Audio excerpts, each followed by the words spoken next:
MPBSC nursing channel पर सारे students का स्वागत है। तो स्टूडेंट, आज के इस वीडियो क्लिप में आप लोग को बड़ी अपडेट देने जा रहा हूँ।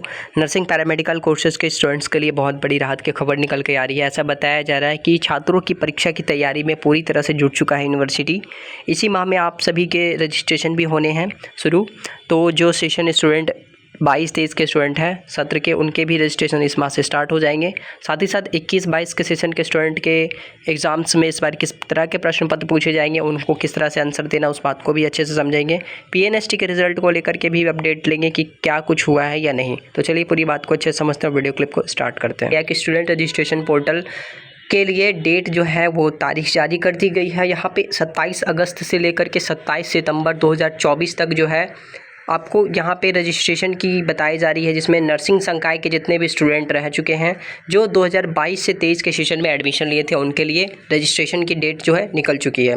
साथ ही साथ में पैरामेडिकल कोर्सेज़ को लेकर के भी यहाँ पे अपडेट आई है उसी के साथ में कि पैरामेडिकल संकाय के भी रजिस्ट्रेशन को लेकर के MP online student registration portal पर जो है तारीख स्टार्ट हो चुकी है। 27 अगस्त से ये आपके पोर्टल चालू हो जाएंगे और 27 सितंबर तक सारे छात्रों के रजिस्ट्रेशन यानी कि इनरोलमेंट की प्रक्रिया पूरी होगी।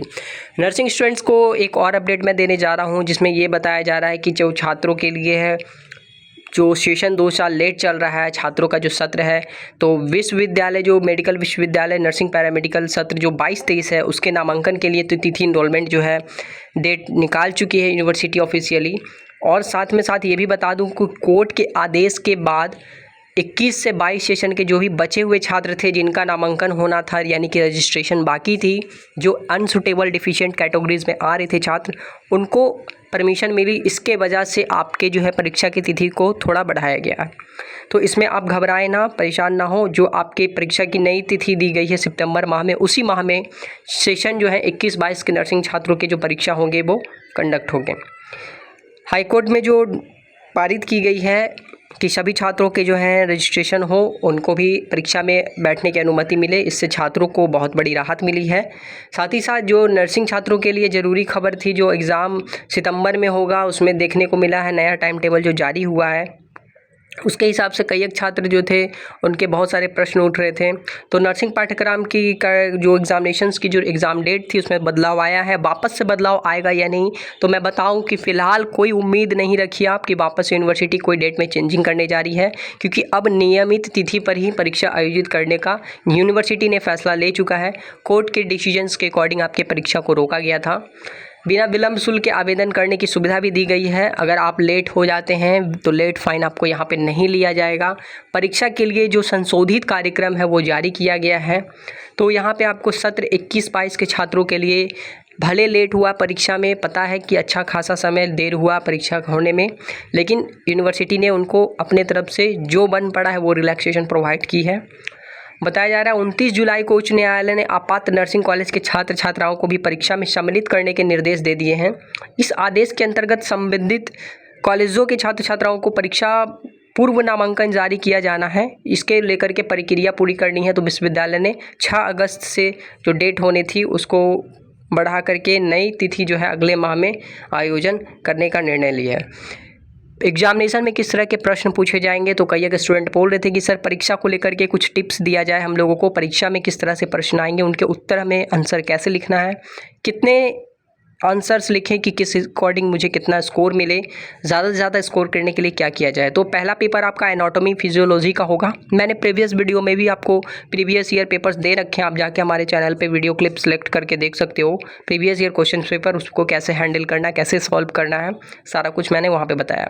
फिर से बता रहा हूँ, पहला पेपर एनाटॉमी फिजियोलॉजी का होगा, जिसमें A सेक्शन में एनाटॉमी और B सेक्शन में फिजियोलॉजी के क्वेश्चन आएंगे आपके। एनाटॉमी आपको स्ट्रक्चरल बेसिस पे बनाना है, उसके फंक्शंस को नहीं लिखना है वहाँ पे। अगर आपसे एलिमेंट्री कैनाल, किडनी, ब्रेन के बारे में पूछा जा रहा है और वह प्रश्न अगर 6 नंबर का है या 2 नंबर का है, आपको दिख रहा है कि वह प्रश्न जो हमारा है 6 नंबर का है, तो उसके हिसाब से आपको कम से कम उसमें 2 पेज, 1.5 से 2 पेज लिखना है मस्ट। तब आपको आप रिलैक्स होइए कि आपको 5 से 6 नंबर उसमें मिलेंगे। इमेज जो आपको बनाने होते हैं, जो आपको डायग्राम बनाना होता है परीक्षा में, वो किसी 2 पे यहाँ पे बताया गया बनाने के लिए। तो 5-5 नंबर के अगर फिगर है तो फिगर के साथ उसको आप सारा नेमिंग भी उसमें मेंशन करना है। अगर उसके आप कुछ शेप स्ट्रक्चर को लिख सकते हैं तो वो भी लिख दीजिए वहाँ पे, और सारे नेम को आप फिगर के एक साइड लिखिएगा, यानी कि राइट साइड। जो आपके शॉर्ट नोट्स होते हैं वहाँ पे आपको बताया जाता है कि ये आंसर आपको किसी 3 के आंसर देने हैं जिसमें से आपको 5-5 नंबर लिखे हैं। तो शॉर्ट नोट्स का मतलब ऐसा नहीं कि आप 4 से 5 लाइन में ख़त्म कर दो। शॉर्ट नोट्स का मतलब हो रहा है यहाँ पे 2 से 3 पैराग्राफ कम से कम आप इसमें मेंशन करो। आपको एक बड़ा सा क्वेश्चन दिया जाएगा 8 से 10 नंबर का, जिसमें एक्सप्लेन करना होगा फिगर के साथ, विद फिगर।